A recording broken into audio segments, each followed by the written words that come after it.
Hi friends, అందరికీ నమస్కారం. Welcome to గనా ఎంప్లాయ్ పెన్షన్ న్యూస్కి స్వాగతం. ఫ్రెండ్స్, ఈపీఎఫ్ఓ పెన్షనర్లకు కేంద్ర కార్మిక శాఖ కీలక నిర్ణయం. ఆ వివరాలు ఏంటి ఈ వీడియోలో తెలుసుకుందాం. ఫ్రెండ్స్, వీడియోని ఎక్కడ స్కిప్ చేయకుండా చూడండి. మా వీడియో మీకు నచ్చినట్టయితే మా ఛానల్కి లైక్ చేయండి, షేర్ చేయండి, సబ్స్క్రైబ్ చేసుకోండి ఫ్రెండ్స్.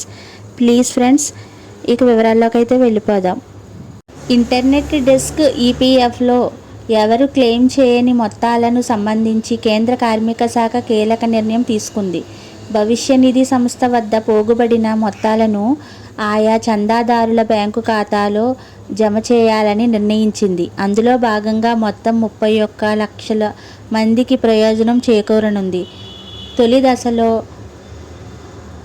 7 లక్షల మంది చందాదారులు లబ్ధి పొందనున్నారు. దీనికి సంబంధించిన పైలట్ ప్రాజెక్టును త్వరలోనే ప్రారంభించనున్నట్లు కేంద్ర మంత్రి మన్సుఖ్ మాండవీయ వెల్లడించారు. ఈపీఎఫ్లో సమీక్ష సమావేశంలో ఈ మేరకు నిర్ణయం తీసుకున్నారు. మొత్తం 31.86 లక్షల ఖాతాలు నిర్వహణలో లేకుండా ఉన్నట్లు ఈపీఎఫ్ఓ గుర్తించింది.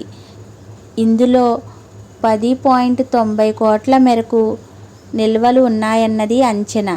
ఇందులో 7.11 లక్షల ఖాతాల్లో ₹1000 మాత్రమే నగదు నిల్వలు ఉన్నట్లు ఈపీఎఫ్ గుర్తించింది.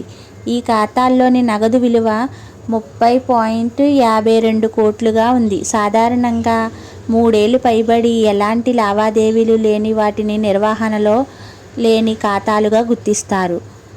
ఇలాంటి మొత్తం ఇన్ఆపరేటివ్ ఖాతాల్లో కొన్ని 20 ఏళ్లకు పైబడినవిగా కూడా ఉన్నవి. పైలట్ ప్రతిపాదికను తొలుత 7 లక్షల ఖాతాల ఆన్ క్లెయిమ్స్ డిపాజిట్లను వారి బ్యాంకు ఖాతాల్లో జమ చేయనున్నారు. ఆధార్తో అనుసంధానం అయి ఉన్న బ్యాంకు ఖాతా ఈపీఎఫ్ఓ దగ్గర ఉన్న వివరాల ఆధారంగా ఈ నగదును వేయనున్నారు. దీనికి ఎలాంటి క్లెయిమ్ సెటిల్మెంట్ డాక్యుమెంట్లు కానీ ఇవ్వాల్సిన అవసరం లేదు.